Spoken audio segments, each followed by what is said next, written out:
un focus sur, je dirais, les axes principaux de notre action. Vous savez que reconstruire la République démocratique du Congo suppose la reconstruction de son administration. Et dans ces gouvernements, nous avons justement un ministre, un vice-premier ministre qui est dédié au travail de la modernisation de l'administration publique, qui passe notamment par une série de réformes, notamment en ce qui concerne la retraite, les rajeunissements, mais aussi les contrôles des effectifs et beaucoup d'autres sujets. Nous avons déjà eu l'occasion d'aborder avec le vice-premier ministre, ministre de la fonction publique ici. Aujourd'hui, nous voulons faire un focus sur la trajectoire de toutes ces réformes, parce que c'est plusieurs réformes qui se font en même temps. Et monsieur le vice-premier ministre, tenez-vous bien, ce n'est pas moi qui vais vous informer. Il y a certaines de ces réformes qui ont en tout cas redonné des sourires à beaucoup de familles. J'ai reçu des témoignages il y a quelques semaines d'un ami qui me disait que sa grand-mère était devenue millionnaire. Millionnaire parce qu'elle a reçu sa pension ou sa retraite. En France. En France, évidemment. Elle était devenue millionnaire en France. La surprise, elle était générale parce qu'il y avait de l'espoir qui était perdu. Et cette marque, justement, de reconnaissance de l'État est une manière de dire merci à ceux d'entre nous qui ont été pendant de longues années dédiés au travail de la République. Lorsque nous étions dans la suite du président de la République dans le Lualaba, particulièrement dans la mine de Kamoa, le président de la République, lorsqu'il s'adressait aux agents, il est revenu sur quelques progrès qui ont été faits dans votre secteur, notamment sur cette question de la retraite. Je voudrais demander à la technique de revenir sur cet extrait du président de la République avant que vous ne puissiez dire vos mots introductifs pour cet exercice de redevabilité. Au niveau de ceux qui vont à la retraite, aujourd'hui, grâce au travail du gouvernement et particulièrement au vice-premier ministre, ministre de la fonction publique, nous avons aujourd'hui redonné le sourire à nos vétérans, ceux qui vont partir à la retraite, ceux qui avaient servi l'État avec honneur et dignité.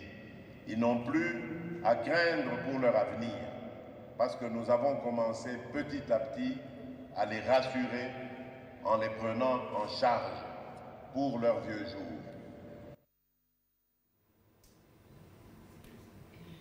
Voilà, monsieur le vice-premier ministre, le président de la République qui parle justement de cet honneur que la République fait à nos elders, comme on dira en anglais, à nos aînés qui ont travaillé, qui ont presté. Bien avant d'ailleurs, je sais que vous aurez l'occasion d'en parler, mais comment réagissez-vous lorsque le président de la République revient sur cette réforme qui n'est pas toujours, je dirais, beaucoup de gens ne perçoivent pas toujours ce que vous faites. Qu'est-ce que ça vous fait d'entendre le président de la République le dire dans le Lualaba à l'intérieur de la République démocratique du Congo? Un plaisir immense de suivre effectivement le président de la République aborder cette question sociétale qui est une question importante dans la marche d'une nation, la question de la retraite, parce que c'est un droit avant tout de celles et ceux qui ont servi, comme il a dit, honorablement le pays, qui ont rendu de bons et loyaux services à la nation et qui méritent d'aller se reposer avec dignité et honneur, parce qu'il y a une vie après la retraite, après tout ce qui a été fait, vous savez, monsieur le ministre, et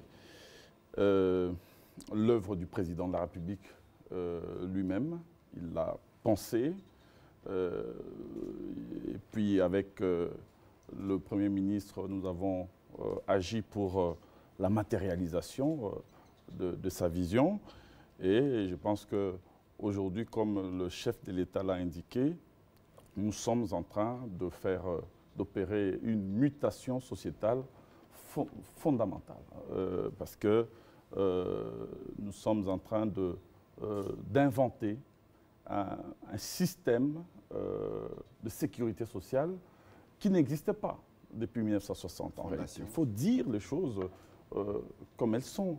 Moi, j'ai vu des gens aller à la retraite sans aucune allocation de fin de carrière. On a vu des militaires, notamment des enseignants, considérer qu'être mis à la retraite, c'est aller mourir. Aujourd'hui, je crois que le président de la République l'a dit, la retraite ne signifie plus la mort. La retraite devient en réalité une étape de la vie normale après la carrière. Et les moyens qui ont été disponibilisés permettent à ce que les agents publics mis à la retraite puissent s'adonner à des activités, notamment agro-pastorales, et créer leurs propres entreprises et contribuer d'une manière ou d'une autre au développement du pays. Et c'est un motif de fierté que nous ayons accompli ce travail, évidemment sous la coordination du Premier ministre, avec l'accompagnement du ministre du Budget, des Finances et tous les autres membres du gouvernement. C'était une parenthèse, mais maintenant, est-ce que vous pouvez brièvement nous faire le point de plusieurs réformes, parce que je sais que vous vous occupez de la modernisation de l'administration, du rajeunissement, de retraite, mais de tout ce qui est en cours, est-ce que vous pouvez nous donner un aperçu général des réformes que vous avez entreprises? D'abord, j'allais vous remercier, Monsieur le ministre de la Communication et Médias, porte-parole du gouvernement, cher Patrick, de m'offrir encore une fois cette opportunité de répondre au rendez-vous de redevabilité. Il va de soi. Parce que gouverner, c'est aussi communiquer. Tout à fait. Redevabilité nous permettant ainsi donc de dire à notre peuple ce que nous faisons, les options que nous levons, les décisions que nous prenons pour la bonne marche de la nation. Je voudrais aussi rendre hommage à votre travail. Merci. On ne le fait pas assez. Excusez-moi si cela vous gêne. Le travail extraordinaire, justement, que vous abattez, cher Patrick, à travers ces concepts, qui permet à ce que les membres du gouvernement et d'autres responsables publics puissent venir, justement, rendre compte de leur gestion à l'opinion, devant le peuple. Et vous le faites si bien, on peut penser que ça va de soi, que c'est un exercice anodin. Non, un exercice délicat, difficile, et vous le faites avec brio. Donc bravo. Merci pour ce travail. Ensemble. Merci beaucoup. Alors je voudrais aussi, évidemment, avant de dire mon mot introductif, rendre hommage à son Excellence, Monsieur le Président de la République, pour la vision qui a été déployée, qui est une vision de transformation sociétale. Notre pays, vous l'avez certainement suivi lors du dépôt de sa candidature à la CENI. Il a encore répété. Et je crois que, sauf si j'ai loupé un chapitre, peut-être le seul candidat qui a, en quelques minutes, profité de l'opportunité qui lui avait été offerte pour décliner les grandes lignes de sa vision.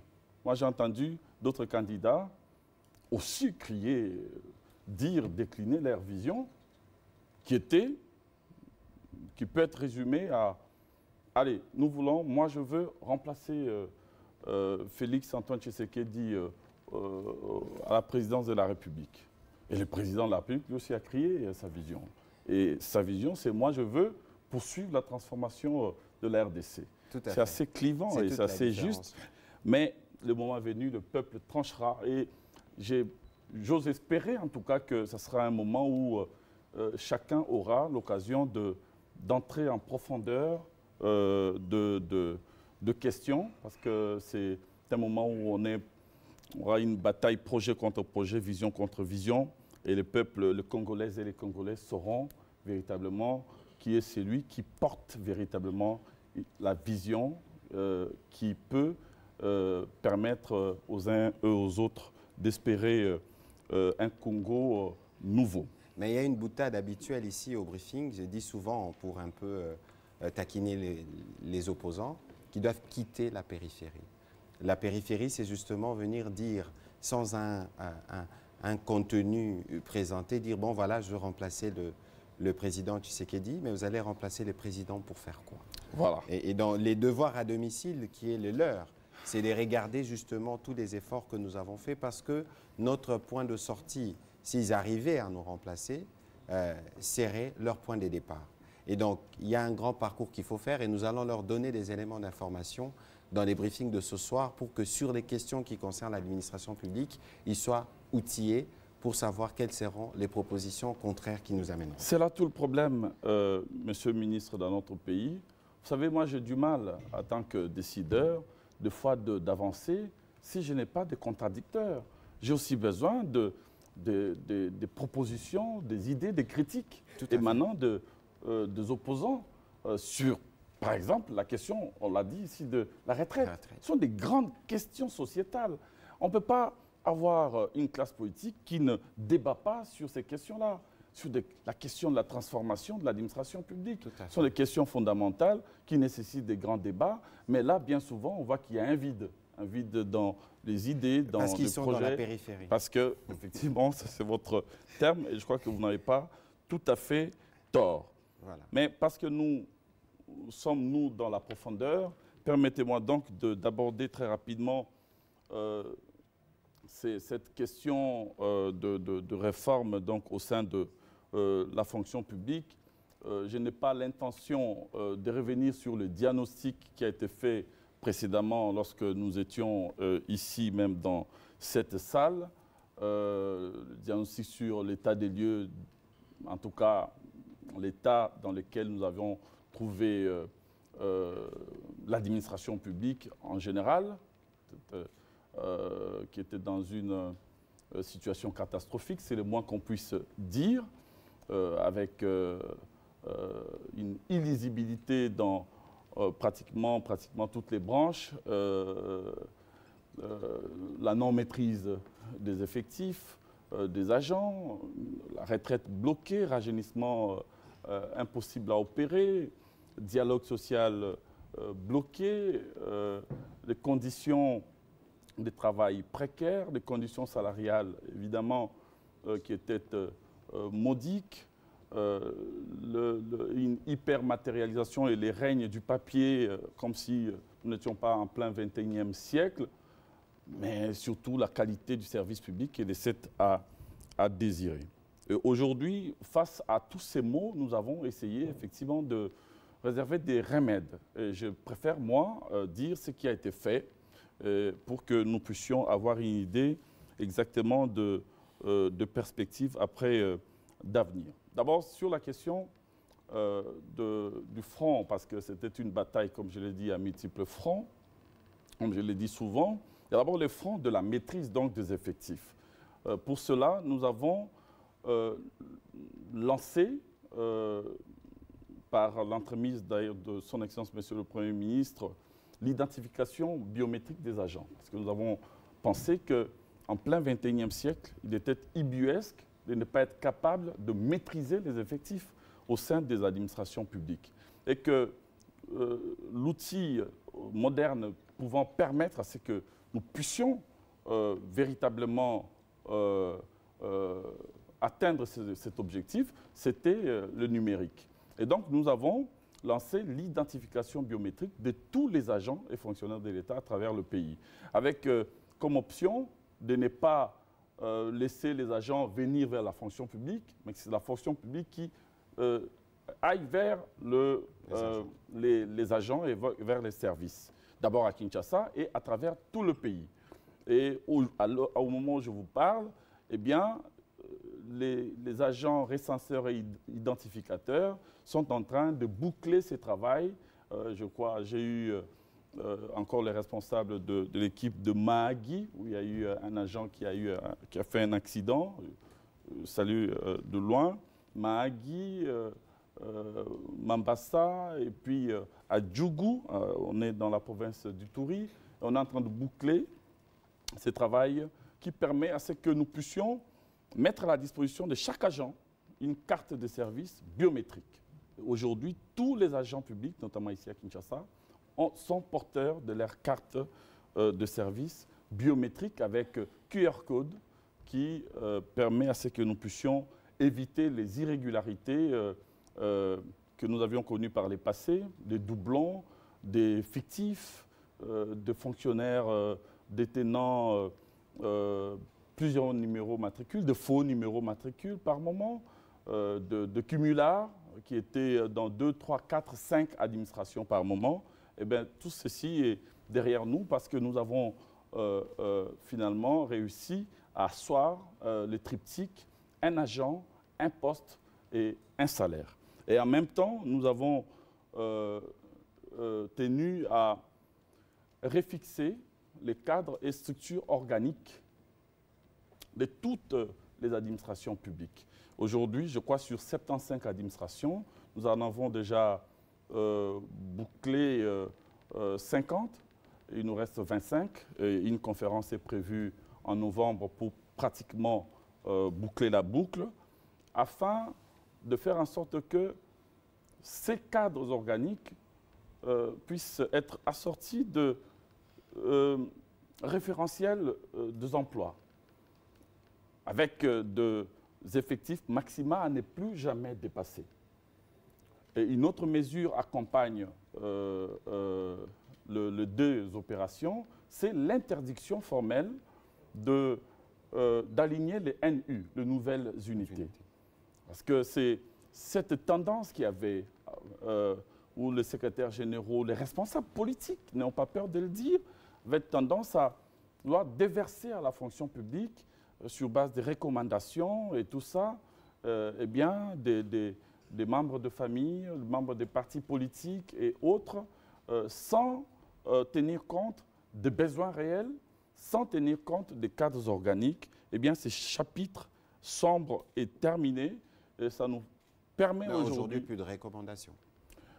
Écoutez, pour en tout cas accéder aujourd'hui à la fonction publique, le système qui est privilégié, c'est plutôt, ainsi que l'a recommandé le président de la République, la compétition, les concours.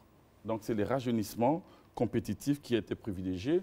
Les admissions sur titre, vous appelez ça peut-être recommandation, c'est une exception en cas de besoin et lorsque le poste en réalité requiert un profil assez singulier, assez particulier. Mais la règle, c'est le concours, comme vous l'avez certainement constaté. Ensuite, je pourrais maintenant dire, je répondais certainement à certaines questions, nous avons des chiffres aujourd'hui qui nous permettent, parce que avant, lorsque nous étions arrivés, on nous parlait, on avait un chiffre de plus ou moins, un effectif de plus ou moins 1 425 000 fonctionnaires dans le régime général. Après certification et identification, nous en sommes à plus ou moins 700 000. Donc, ça veut dire une réduction de plus ou moins 50% des effectifs.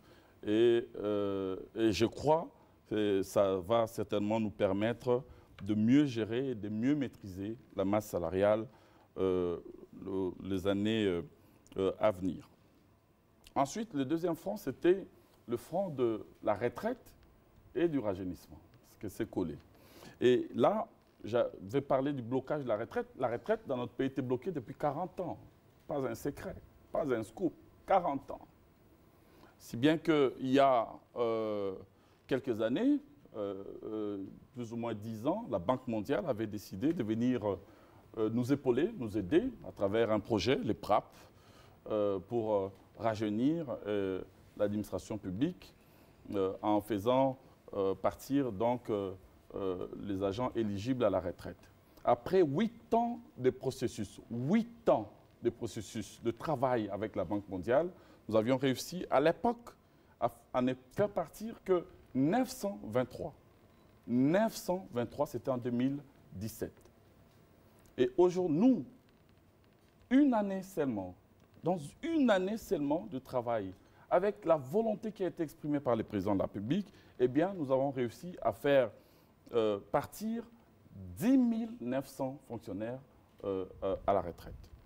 Et 10 000 autres sont prévus pour partir d'ici la fin de l'année. C'est dire, là où il y a la volonté, évidemment, on trouve toujours le chemin. Rien ne peut résister. Nous avons donc fluidifié ces départs à la retraite et il y a lieu de dire que nous avons en même temps amélioré les allocations de fin de carrière. Parce que ce que nous avons trouvé en place, c'était 2 000 $, l'équivalent en tout cas de 2 000 $, toutes catégories confondues, de 2 000 $ qui sont passés finalement à 8, 10, 12, 14, 16, 20 000 $ selon les grades et les rangs. 40 millions de francs congolais, donc je comprends. 40 millions de francs congolais. Donc la maman de votre ami, certainement, je ne sais pas. La grand-mère. La grand-mère de votre ami est certainement dans une des catégories, peut-être 30 millions ou 25 millions, ce qui tranche vraiment avec les passés. Nous avons aussi agi pour améliorer les petites retraites, parce que nous avons quand même trouvé dans notre pays, il faut le dire, des gens qui allaient toucher 4 000 francs, 5 000 francs, 8 000 francs, 10 000. Un directeur retraité avait 21 000 francs congolais de pension de retraite. Ce qui est tout à fait, s'il faut oser le dire, une insulte. Une insulte faite à celles et ceux qui ont rendu de loyaux services à l'État. Et le président de la République nous a demandé de faire un travail de majoration et nous avons travaillé d'arrache-pied pour que nous puissions améliorer sensiblement ces petites retraites qui ont été donc révalorisées de 300 à 1000% d'augmentation. Wow. 300 à 1000% d'augmentation. Et aujourd'hui, nous avons fait en sorte que le nouveau système puisse se consolider parce que nous avons supprimé les systèmes octroyés pour finalement instaurer le système contributif qui est porté par la Caisse nationale de sécurité sociale des agents publics. En somme, c'est un système qui se fonde sur la solidarité intergénérationnelle, les actifs prenant en charge le passif. Donc c'est un système qui ne s'arrêtera jamais parce que tant qu'il y aura des actifs, donc les fonctionnaires mis à la retraite seront toujours mieux rémunérés. C'est donc ce nouveau système qui est mis en place actuellement et qui va se voir encore amélioré parce que nous sommes en train de mettre en place la retraite complémentaire qui est donc qui a vu le jour et qui en réalité provient de cotisations tirées des primes parce que jusque-là, nous ne calculions la retraite que sur pied du salaire de base. Et donc nous avons décidé d'intégrer la prime étant en réalité dans notre système de rémunération qui est appelé à être réformé, la partie la plus importante. Et donc, dans le mois à venir, les années à venir, la retraite va être davantage révalorisée parce que l'assiette de cotisation a été élargie. Nous avons aussi comme innovation, toujours dans ces volets de sécurité sociale, l'opérationnalisation de la branche des risques professionnels.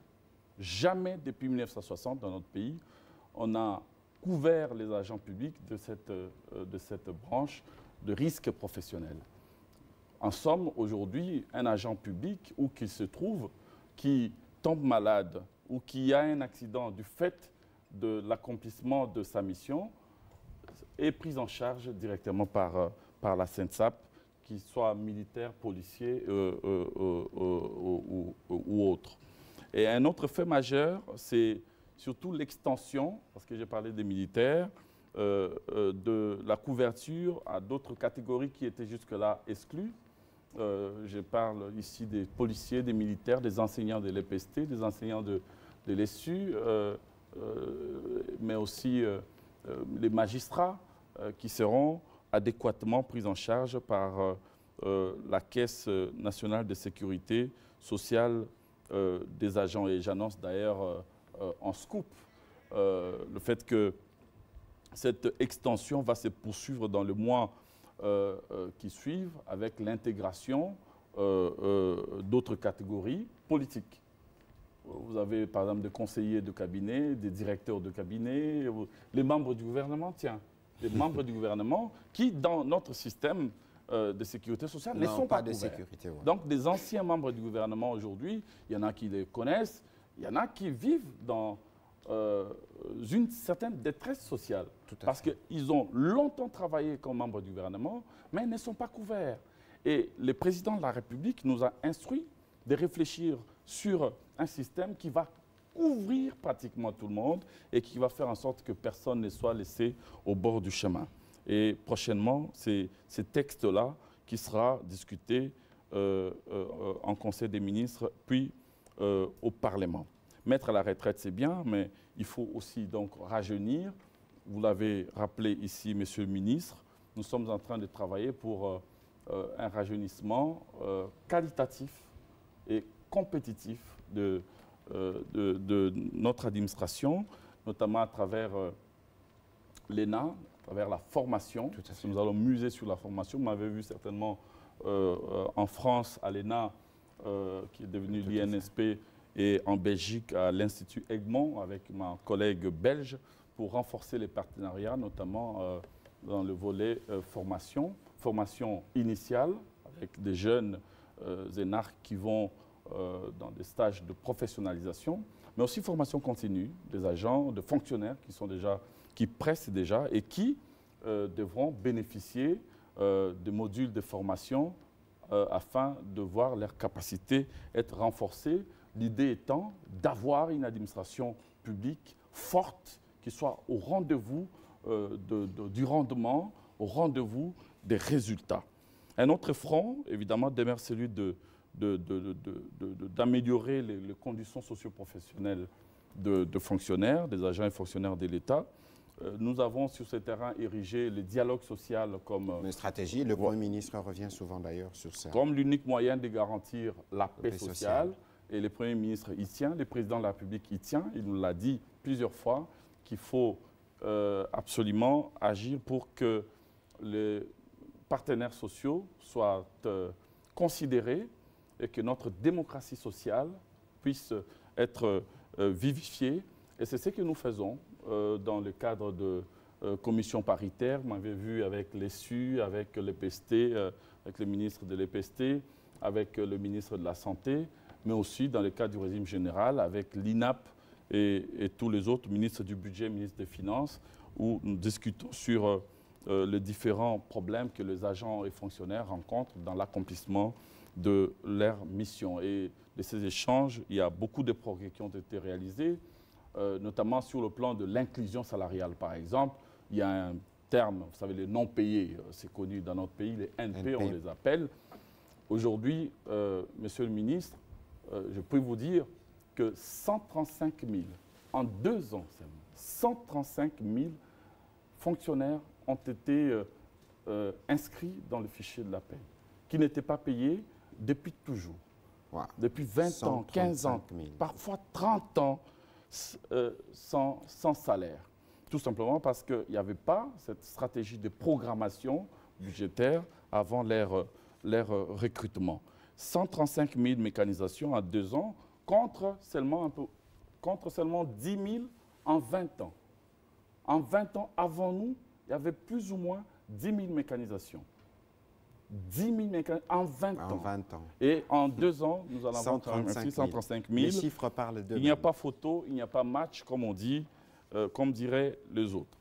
Et d'ailleurs, il y a d'autres avantages que l'on présente dans le tableau. Le rabattement de l'IPR de 3. Le rabattement de l'IPR, on peut dire, oui, bah, effectivement, on a agi pour qu'il y ait un allègement fiscal historique pour soulager et renforcer tant soit peu le pouvoir d'achat des fonctionnaires. Nous avons effectivement rabaissé l'IPR de 15 à 3%, et nous avons procédé, et ça continue à aligner à la prime plus ou moins 40 000 agents et fonctionnaires de l'État. Nous sommes en train de continuer de le faire, mais aussi augmenter les salaires de base de plus ou moins 45%, ce qui est aussi important.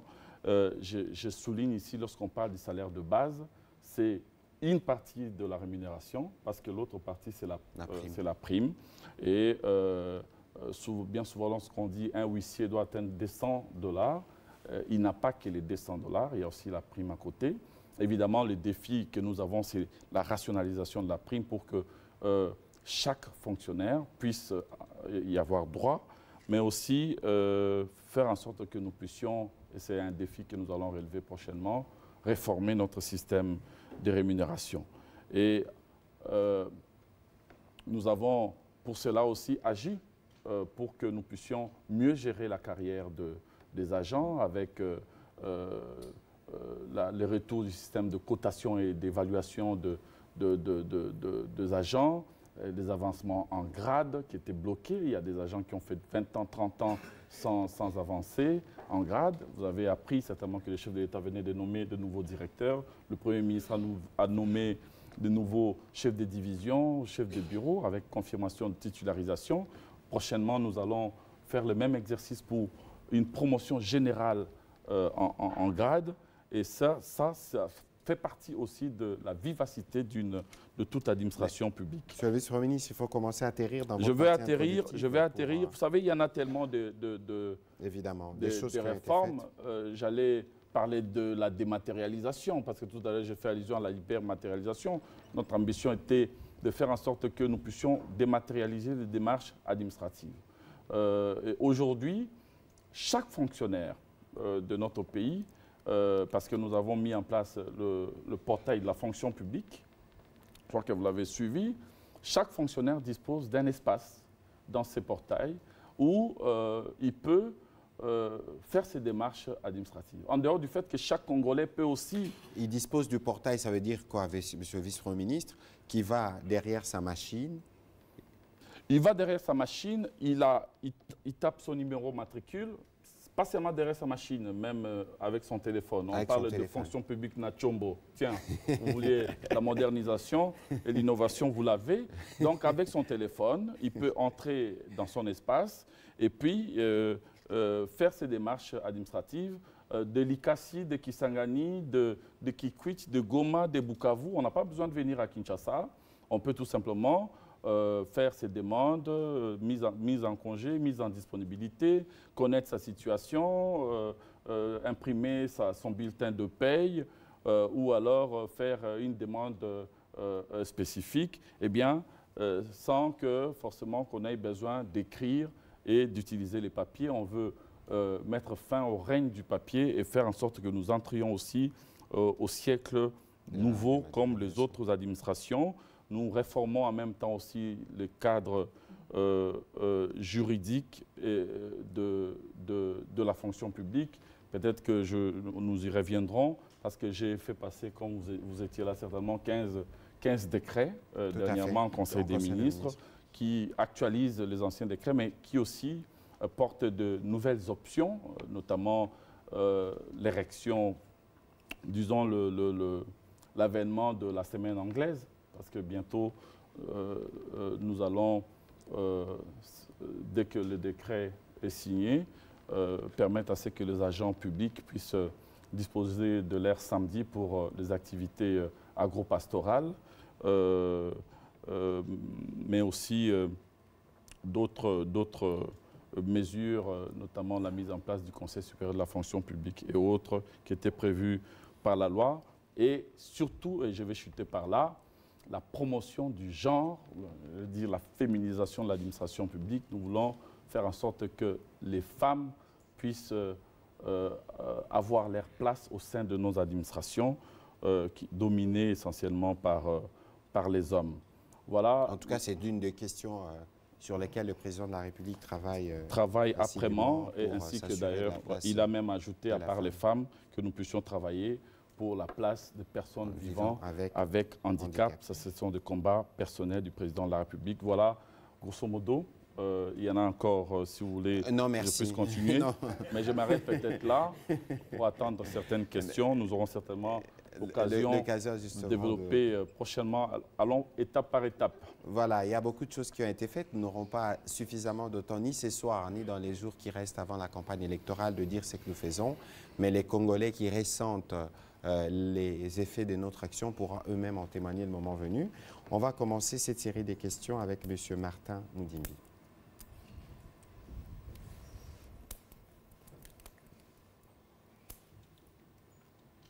On peut aussi dire qu'il n'y a pas de question, tout est clair. Monsieur le ministre, merci pour la parole. Rapidement, une question d'actualité avant de revenir au VPM de l'Intérieur. Le général Brice Oligui était à Kinshasa aujourd'hui. Il a été reçu par le président de la République. Est-ce que nous pouvons facilement dire que le président de la République, qui a été il y a récemment président de l'UIA, a trouvé des excuses à l'acte de coup d'État posé par le général contre le régime du président Ali Bongo? Je me disais bien que cette question, allait revenir. C'est vrai qu'il y a des mesures qui ont été prises contre le Gabon après, évidemment, les événements qui ont suivi les élections. Nous appartenons avec le Gabon à une organisation régionale, à la même organisation régionale qui s'appelle Communauté économique des États de l'Afrique centrale. Et je crois qu'au-delà des mesures qui ont été prises, mais ici, il faut regarder l'essor du peuple gabonais. Et dans les faits, le général Brice Oligui, c'est lui qui assure la présidence gabonaise. Et donc, il a entamé une mission consultative de chefs d'État qui sont dans la sous-région, évidemment, pour parler des questions qui concernent les Gabonais principalement, mais aussi les questions qui tiennent à cœur la République démocratique du Congo, le Gabon, des questions comme les climats. Évidemment qu'il y a des préoccupations que vous soulevez qui sont portées à niveau politique. Aujourd'hui, au Gabon, il y a un médiateur parce qu'il faudra finalement, au-delà de la crise, à un moment ou à un autre, trouver la solution. Le président Touadéra, le centrafricain, est médiateur et il y a des efforts qui sont en cours. Il est venu s'en remettre au président de la République pour écouter justement ses conseils, ses pistes de solutions. Il lui a aussi présenté son plan jusqu'au retour de la normalisation de la vie publique au Gabon. On peut considérer qu'au-delà du principe qui est connu ici, qui est connu de ne pas soutenir des prises de pouvoir par la force, mais il y a un espace qui est laissé au dialogue et en l'occurrence, c'est dans le cadre de cet espace qu'il a été reçu par le président de la République. Merci. Au vice-premier ministre, il salue à bras le corps toutes ces réformes initiées dans votre secteur, mais il y a encore des petits soucis à régler. Je voudrais profiter de cette antenne pour porter à votre connaissance un cas précis. C'est celui d'un groupe d'agents du ministère de l'ESU qui ont été enrôlés dans l'administration publique depuis 2018. Ils travaillent normalement, ils ont été recensés, mais jusqu'à aujourd'hui, ils ne bénéficient ni de la prime institutionnelle, ni des salaires de base. Est-ce que vous connaissez ces cas et qu'est-ce que vous pouvez les rassurer? Écoutez, ces cas précis, non. Mais je sais qu'il y a beaucoup d'agents publics qui sont dans cette situation, surtout c'est de la vague de 2018, comme vous le dites. Voilà, de 2018, parce qu'il y a quand même des centaines de milliers de fonctionnaires qui avaient été recrutés cette année-là. Et l'État a eu, après, logiquement, du mal à les absorber budgétairement et ce n'était pas évident. Mais il y a un travail qui est en train d'être fait actuellement pour effectivement essayer de juguler cette problématique. Je puis vous dire que l'ESU aura une part belle en ce qui concerne la mécanisation, par exemple, pour T4 2023. Parce que T4, c'est le quatrième trimestre de 2023. Quatrième trimestre qui commence donc au mois d'octobre. Tout à fait. Vous êtes maintenant habitué. Évidemment. Le futur ministre de la fonction publique. Amen alors à la prophétie. Plus briefing en ce moment-là. Et donc, bonne chance à vous.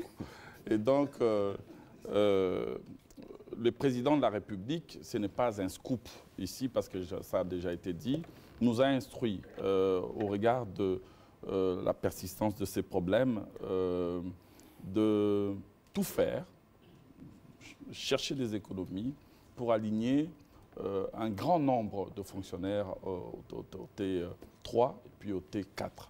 Et pour le T4, c'est plus ou moins 50 000 fonctionnaires qui seront alignés à travers le pays à la mécanisation. J'ose espérer en tout cas, parce que j'ai vu la répartition qui nous a été proposée, que l'ESU a une part belle. Et j'ose espérer que plusieurs de ces agents seront déjà pris en compte avant que nous bouclions, comme j'avais promis, ces dossiers nous vidions pratiquement le problème dans le cadre du budget 2024. Voilà, merci. On va prendre les questions de M. Pichou Moulumba.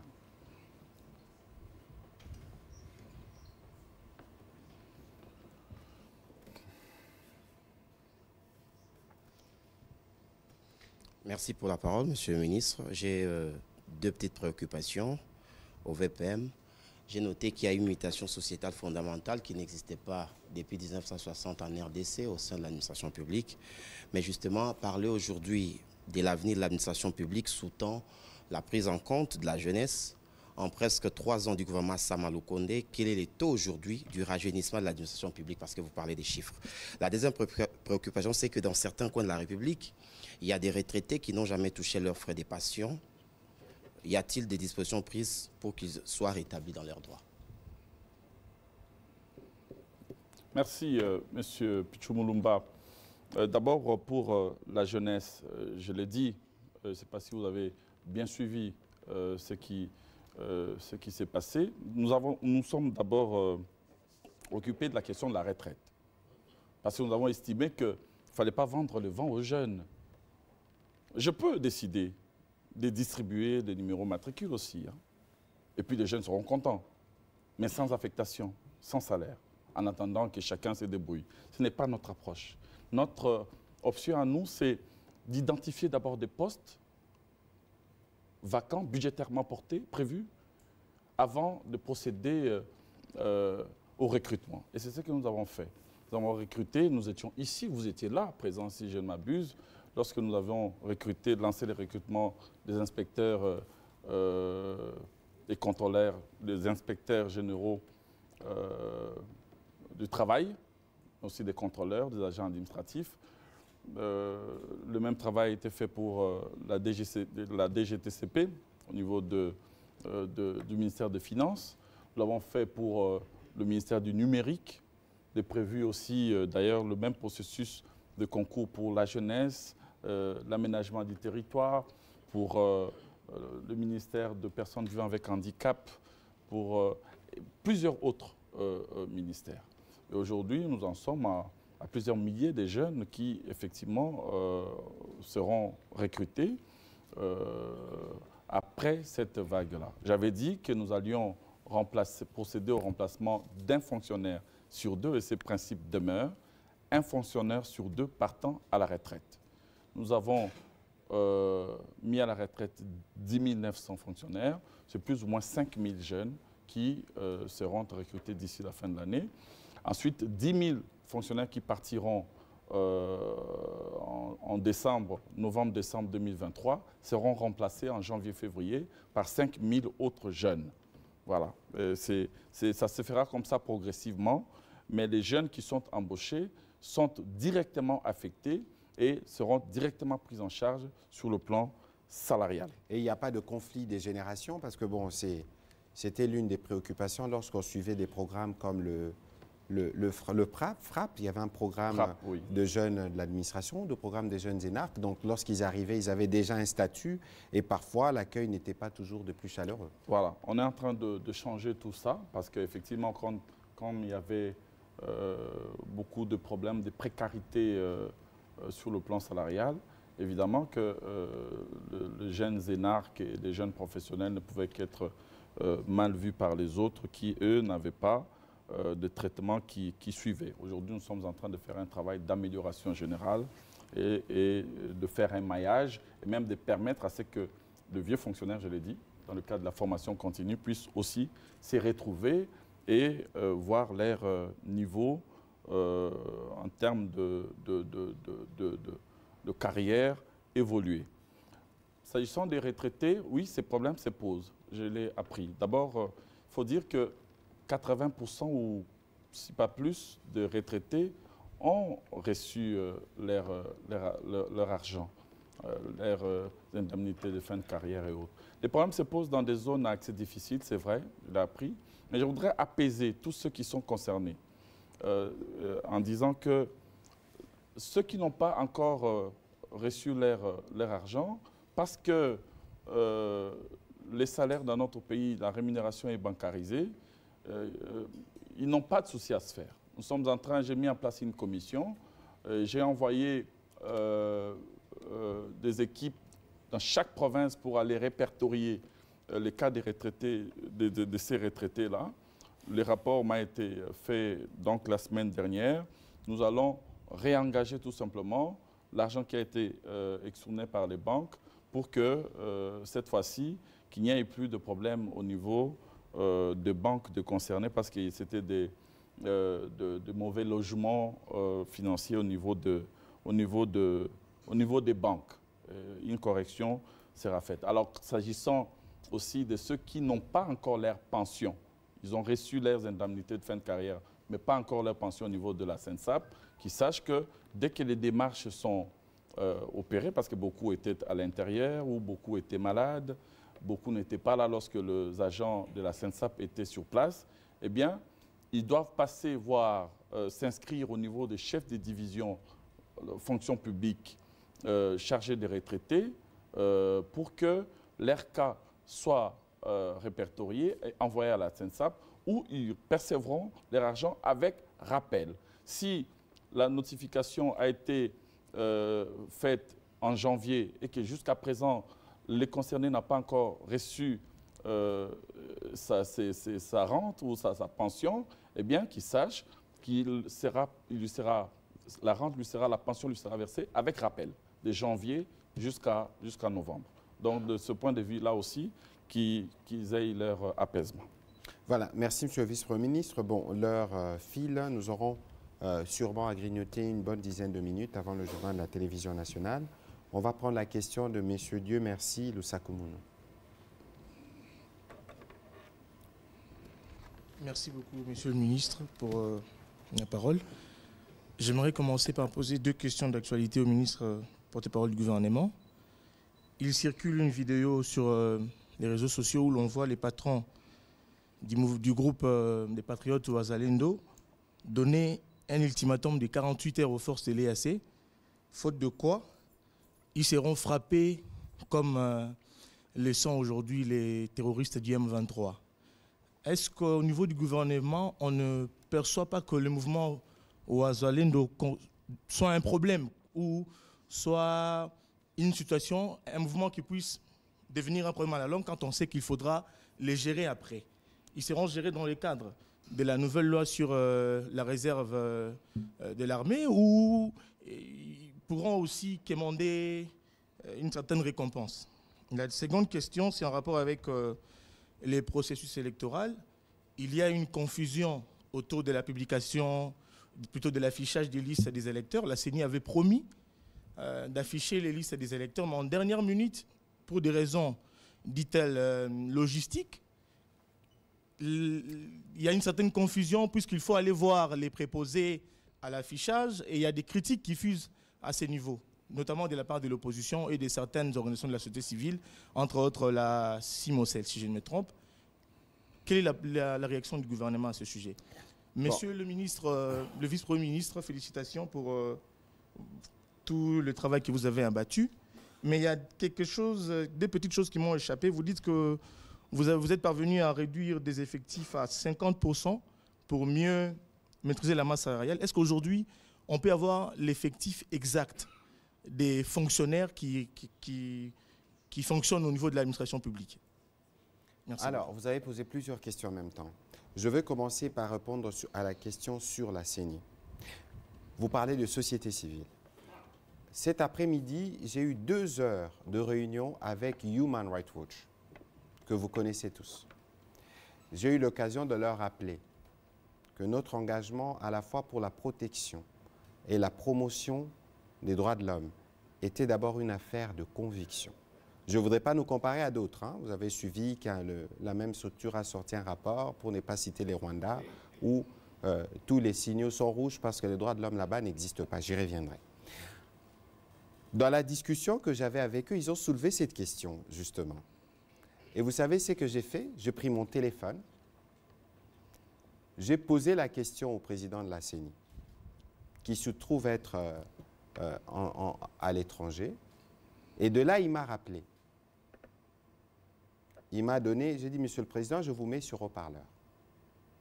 et il a répondu aux questions. Je vais vous donner ses réponses. Mais ici, je dois préciser avant tout que lorsqu'il y a une décision qui est prise et que vous n'êtes pas d'accord, mais que vous êtes partie prenante au processus, vous connaissez la CENI, vous connaissez le bureau de la CENI, pourquoi vouloir venir crier dans les médias alors que vous pouvez contacter la CENI et obtenir de réponses? Parce que c'est ce que moi je fais. Et donc ici, parce que nous savons que beaucoup, après les dépôts de candidature, nous voyons qui veut les élections, qui ne le veut pas, qui a peur, qui n'a pas peur. Vous déposez votre candidature et tout de suite vous dites qu'on prépare la fraude. La réponse que le président Kadima nous a donnée, vous pouvez poser la question à l'équipe de Romano et tout, ils vont vous dire. Il dit, ils ont une préoccupation. Il y a 179 antennes. L'antenne pour la CENI, c'est un peu l'équivalent d'un territoire. Alors, je vous donne l'exemple de ma circonscription Funa. Sûrement, ce sera une antenne. Je ne suis pas professionnel sur le sujet. On vous dit qu'on doit afficher la liste. Alors, l'antenne de la CENI, c'est un bureau. On doit afficher la liste de tous les électeurs de Funa. Il y a 1 200 000 électeurs. Y aura-t-il suffisamment de place dans le mur pour afficher toutes les listes? Il y a la pluie, il y a des intempéries et il y a aussi des gens qui peuvent passer la nuit et arracher. Vous savez comment ça fonctionne. Et donc, le président de la CENI a posé la question aux amis de Human Rights Watch en disant, écoutez, nous avons ces difficultés logistiques. Mais nous avons dit, lorsqu'il y a un préposé, vous venez, vous donnez votre nom et on va regarder dans la liste, on le trouve. Auquel cas, nous avons des difficultés qui sont liées au contexte général du pays, l'accessibilité, les intempéries, etc. Mais alors, la solution médiane, et je pense que la CENI pourra communiquer dessus, c'est que le président dit, ils vont commencer à afficher suivant les espaces qui sont disponibles. Mais lorsque cela sera fait, il faudrait que ceux qui viendront consulter leur nom, qu'il n'y ait pas de cas d'énervement au cas où la liste est longue, premièrement. C'est toujours plus facile de chercher sur ordinateur, vous tapez les noms, on le trouve. Et il faudrait éviter certains comportements des gens qui peuvent venir et détacher cette liste-là. Ce n'est qu'un exemple ici pour vous dire que sur le processus électoral, il y a un besoin de savoir, de connaître les procédés, les process, et qu'à chaque fois, lorsque vous ne comprenez pas une décision de la CENI, il ne faut pas venir dans les médias crier aux voleurs ou crier au scandale. Il faut plutôt contacter la CENI pour que la CENI vous donne des informations parce qu'ils sont là pour ça. Sur votre question sur la menace de Ouazalendo, écoutez, nous, comme gouvernement, je l'ai rappelé ici, même si j'ai vu qu'il y a eu une tentative malheureuse de vouloir travestir la position du gouvernement. Le vice-premier ministre Jean-Pierre Bemba était à Arusha au cours d'une réunion avec les ministres de la Défense de la communauté de l'Afrique de l'Est. La position du gouvernement est très claire. Nous voulons les départs à l'expiration de la prochaine séance le 8 décembre de la force régionale. Nous les voulons parce qu'il y a des faits qui démontrent que la force régionale n'a pas donné les résultats qu'il fallait dans un temps convenu. Vous vous souviendrez de l'ultimatum du 24 qui expirait du 24 septembre. C'était une réunion qui avait eu lieu en août entre les ministres de la Défense où ils avaient convenu qu'il s'est donné 1 mois pour nettoyer ou pour permettre l'ouverture de la route qui permettra d'aménager le site de Rumangabo et accueillir les précantonnements. Et de ces points de vue, blocus. Au moins 2 mois, le matériel est acheté, le matériel est cantonné, il n'y a pas eu de progrès. Et donc, lorsque, avec la sensibilité de notre opinion, lorsque cette opinion voit que cette force, elle est venue pour nous protéger, mais qu'elle n'arrive pas à donner les résultats qu'il faut, cette opinion, cette population s'énerve. Surtout qu'on a vu des comportements qui ont conduit au changement de la direction de cette force. Et donc, il faut nous assurer qu'à tout moment, nous écoutons notre opinion pour avoir une relation de confiance. Sinon, ceci risque de devenir un sujet de sécurité pour nous. Déjà, nous avons eu les événements malheureux de Goma. parce qu'on prévoyait de manifestations contre notamment la MONUSCO, qui s'est terminée malheureusement. Heureusement que vous avez suivi récemment qu'il y a eu un début de réparation à travers les condamnations de ceux qui ont été désignés comme responsables au terme d'un procès qui a été tenu en flagrance. Donc ici, il faut attirer l'attention des uns des autres, que nous portons le message au plan diplomatique. Il est hors des questions d'envisager une quelconque forme de violence contre la force régionale. Sur maintenant la problématique de Ouazalene, je crois que c'est un sujet vaste sur lequel on peut prendre des heures pour discuter. Parce que c'est un concept général qui se résume à nos patriotes, qui se battent pour la défense de la patrie. Pourquoi? Parce qu'en face, vous avez des gens qui viennent massacrer, des gens qui viennent tuer. Aujourd'hui, je vois la manipulation rwandaise, comme d'habitude, vouloir mentir à l'opinion internationale qu'il y a des massacres qui se commettent contre la communauté Tutsi. Nous, comme gouvernement, nous avons une position connue quant à ce. Aucune forme de violence ne peut être tolérée sur aucune de nos communautés. Et que la difficulté que nous en connaissons aujourd'hui, toutes les communautés congolaises sont touchées au même titre. Et donc, toute cette campagne de manipulation qui vise justement à désorienter l'opinion après les revers qu'ils subissent de la part de nos compatriotes, qui a raison, c'est battre pour la défense du territoire. Mais cela ne doit en rien être une excuse, par exemple, pour s'apprendre à la force régionale. Mais maintenant, dans la suite, il y a un processus qui avait commencé notamment avec Uhuru Kenyatta, où tous les groupes armés congolais avaient convenu qu'ils déposeraient les armes. Et aujourd'hui, la menace principale, c'est la question du M23. Nous pensons que dès que la question du M23 sera réglée, les restants des questions entre Congolais, nous pourrons trouver la solution. Et donc ici, il faut que les choses soient bien claires. Il est hors des questions de soutenir d'aucune manière une quelconque forme de violence contre une quelconque communauté, contre la force régionale ou contre la MONUSCO. Ça doit être noté et j'espère que les experts, ceux qui s'occupent de la sécurité dans cette partie du pays s'en occupent. Monsieur le vice-premier ministre, excusez-moi de la longueur de la réponse, mais il était important que nous puissions sur ces questions fixer l'opinion. Vous pouvez répondre aux questions qui vous étaient destinées. C'est parce que vous voulez savoir, parce que j'avais été complet lorsque j'avais indiqué la question de chiffres. Qu'est-ce que vous voulez savoir exactement? Que je puisse exclure Djougou? Qu'est-ce que vous avez contre Djougou? J'ai dit qu'il y avait encore des agents qui étaient à Djougou et à Magui. Mais je vous ai donné des premières indications. Parce que, voilà, les processus de maîtrise des effectifs est parti des listes déclaratives par emboîtement. Ensuite, il y a eu la certification des données, puis aujourd'hui l'identification. Et donc, je vous ai donné déjà des projections en disant que nous sommes partis des 1 million, parce qu'il faut exclure là les catégories spécifiques, les catégories d'agents bénéficiant des statuts particuliers, notamment les militaires, les policiers, les enseignants de l'EPST et les magistrats. Ensuite, là, il s'agit des agents du régime général. 1 400 000 et quelques. Je crois 1 425 000. Alors, après, ça c'est dans la liste déclarative. Après certification, finalement, et aujourd'hui identification, nous en sommes à plus ou moins 721 000. Ces chiffres peuvent encore bouger parce qu'il y a quelques territoires qui restent. Et puis j'ai accordé 3 mois à celles et ceux qui n'ont pas été identifiés, faute d'avoir fourni des éléments essentiels, et qui ont encore la possibilité d'entrer si jamais ils arrivaient à régulariser leur situation.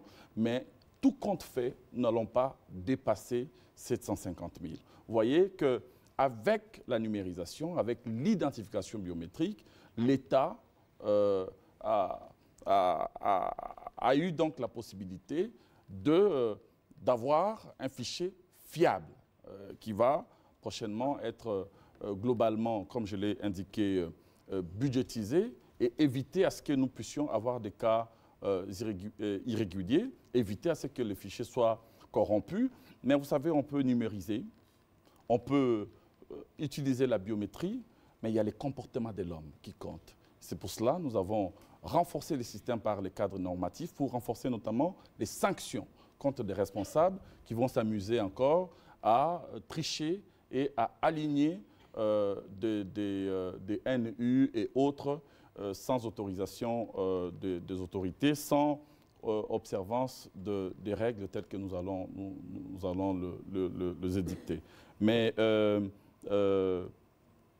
en somme, la plupart de ces fonctionnaires, il faut aussi le souligner, beaucoup n'étaient pas rémunérés, donc il n'y a pas d'impact peut-être direct sur le budget, mais ça nous évite tout de même d'avoir des personnes à mécaniser alors qu'ils n'avaient pas en réalité qualité. Dans le prochain mois, les prochaines années, nous allons davantage maîtriser les effectifs dans notre pays parce qu'en dehors de ces chiffres, je vous ai parlé des cadres organiques assortis des référentiels des emplois et des maxima des effectifs à ne plus jamais dépasser. Voilà, on va terminer cet exercice de redevabilité avec deux questions qui seront posées en série, celle de Patrick Lakoué et de M. Dandy Ilunga. Rapidement, s'il vous plaît.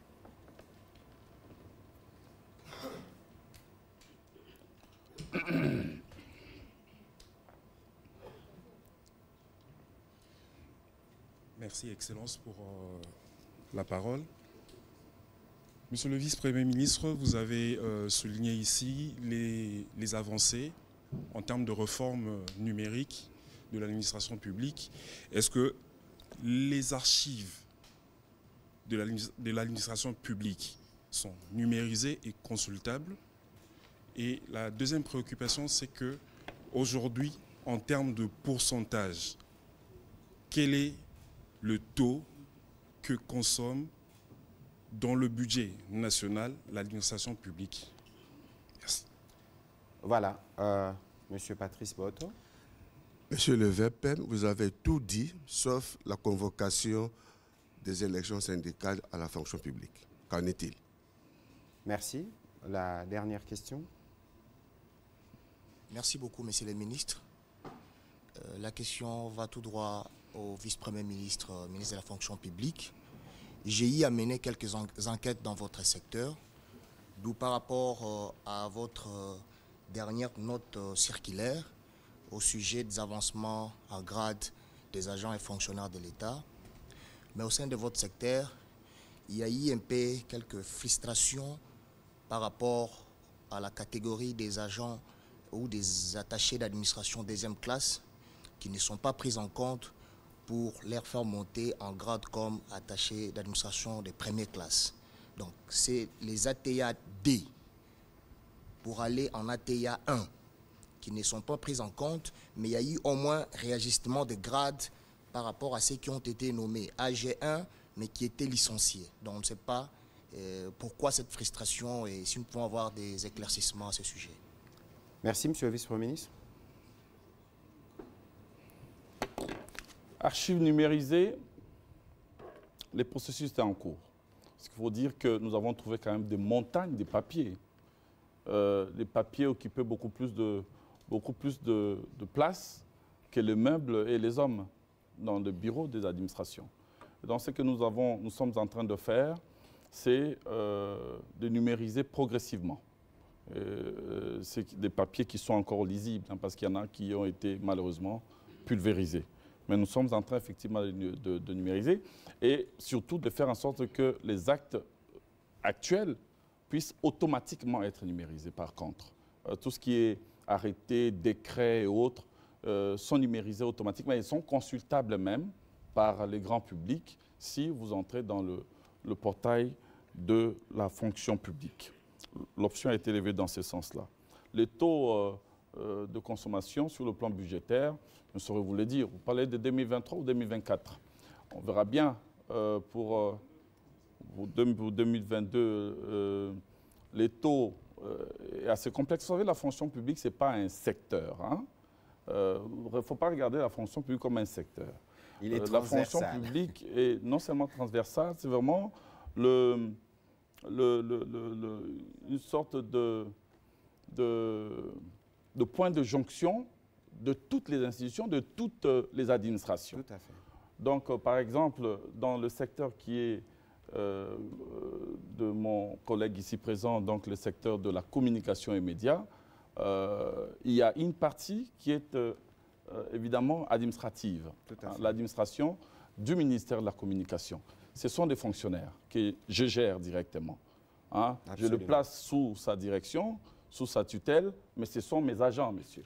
Et ça, vous le savez. Mais je vous ai vu avec les directeurs de la douane, de la... Voilà, les régies financières, par exemple, ce sont des fonctionnaires. Donc, si vous me poussez à regarder tout ça, eh ben, c'est le gros lot, finalement. Alors, donc, je prends le... Si vous prenez les salaires, rien que le salaire de fonctionnaire, vous êtes déjà à 35% du budget. Mais peut-être, vous alliez me poser peut-être sur le plan sectoriel, ministère. Là, nous sommes très faibles en tant que ministère de la fonction publique. Ce n'est pas plus de 2% du budget national. Mais la fonction publique est vraiment hyper transversale. Les élections syndicales, c'est prévu. Le processus est déjà engagé. Nous sommes en train d'actualiser les textes de commun accord avec les partenaires sociaux. Si tout va bien, en novembre, on tiendra ces élections parce que moi, je tenais à ce que ça se fasse avant les élections politiques, en quelque sorte, que nous ayons ces élections sociales au sein de toutes les administrations, aussi bien ici à Kinshasa qu'au niveau de toutes les provinces. Le Premier ministre a déjà engagé le budget y afférent et il ne nous reste plus qu'à mettre en place, à prendre certaines dispositions d'ordre pratique. La note circulaire, pour la note circulaire, je n'ai pas très bien compris le sens de votre question. Peut-être que vous avez mal cerné vous-même la problématique. Il est impossible de faire une titularisation, disons une promotion générale sans prendre en compte les attachés de l'administration de deuxième classe. Ce n'est pas possible. Mais je vois à peu près ce que vous voulez dire. Parce qu'il y en a qui se sont opposés à ma note circulaire en disant qu'en réalité, le fait de prendre en compte plutôt ceux qui ont fait plus de 5 ans et 10 ans prioritairement, léser en quelque sorte les jeunes gens qui, eux, n'ont fait que 3 ans et qui sont aussi tout autant éligibles. Moi, je dis ceci.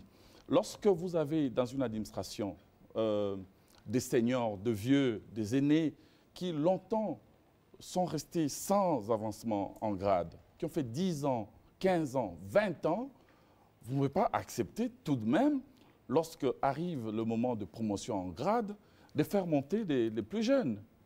Donc, j'ai considéré qu'il était nécessaire de prendre en compte les critères d'ancienneté. Et c'est très important. Mais cela n'exclut pas tout le monde. Parce qu'aux côtés de l'ancienneté, j'ai ajouté l'assiduité. C'est-à-dire qu'un jeune qui est brave, qui est là, même s'il n'est pas ancien, peut aussi avancer en grade à partir du moment où il fait preuve de certaines compétences et d'une certaine assiduité. Donc, il faut bien regarder. D'ailleurs, je veux vous mettre en contact avec l'équipe réforme de mon cabinet pour que vous puissiez parfaire encore vos enquêtes et éclairer davantage votre lanterne. Mais je vous donne la parole que personne ne sera oublié, aucune catégorie ne sera lésée dans ce que nous allons faire comme au titre de promotion générale en grade. Voilà, merci beaucoup, Monsieur le Vice-Premier ministre, d'avoir répondu à ces questions. C'est par ici que nous allons terminer cet exercice de redevabilité. Des mots, vous en avez toujours, mais est-ce que vous en avez un dernier pour ce soir? Écoutez, c'est de vous dire merci. Merci encore une fois, comme je l'ai dit tantôt. Merci aussi aux chevaliers de la plume, à nos journalistes braves qui sont toujours là à nous accompagner et à relayer ce que nous faisons. C'est vrai que, comme on dit, ce n'est pas parce que les choses sont difficiles que nous n'osons pas, mais c'est parce que nous n'osons pas que les choses sont difficiles. Nous prenons le risque d'oser et d'inventer, de créer ce qui n'a jamais existé et nous croyons qu'avec l'énergie que porte le président de la République, la vision qui est la sienne, nous arriverons à transformer ce pays. Le président de la République a fait le choix de tourner le dos aux solutions cosmétiques et donc au populisme. Et lui a fait le choix de la profondeur, vous appelez ça fondation. Donc, au lieu de mettre la peinture, il y en a qui passent par exemple devant la fonction publique, on regarde, on dit, mais ces travaux prennent du temps, mais il faut entrer dedans. Il faut aller voir déjà les couloirs qui sont en train d'être rénovés avant de voir la partie extérieure. Parce que je pouvais aussi faire le choix de mettre la peinture, la clôture avant tout, avant l'intérieur. Moi, j'ai préféré faire comme le président de la République l'avait demandé, eh bien, commencer d'abord par les fonds, l'essentiel, et ensuite après, venir terminer avec l'extérieur. C'est ce que nous faisons. Ce que nous faisons là, comme réforme, sont des réformes existentielles, des réformes systémiques, des réformes, je dirais même, civilisationnelles, qui vont changer fondamentalement les choses et qui préparent les Congos de demain, je dirais même de surlendemain. Parce que gouverner, c'est aussi surtout préparer l'avenir. Et ce que nous faisons aujourd'hui, ce n'est pas pour nous. Et c'est seulement après, parce que nous avons des fonctions éphémères. Un jour, nous passerons, cher Patrick. Bien sûr. Nous reviendrons, vous êtes journaliste, je suis juriste. Peut-être qu'on ira faire ce que nous avons appris à l'université. Mais le plus important, c'est d'être au service de la société, d'être au service du progrès. Et nous faisons en sorte que la marche vers le progrès ne s'arrête plus jamais dans notre pays. Et avec Fachi, avec le président de la République, il est fort probable que, pour le mandat qui va arriver, que cette marche-là vers le progrès puisse prendre véritablement forme et que nous puissions léguer aux générations futures un Congo meilleur et agir pour réconcilier nos compatriotes avec l'avenir et l'espoir d'une vie meilleure. Mais c'était plus qu'un dernier mot. Mais ici, en résumé, et je pense que c'est une phrase qui ne vient pas de Sénèque, mais qui vient de nous-mêmes, on peut tout nous reprocher, mais on ne peut pas nous reprocher notre volonté de faire différemment.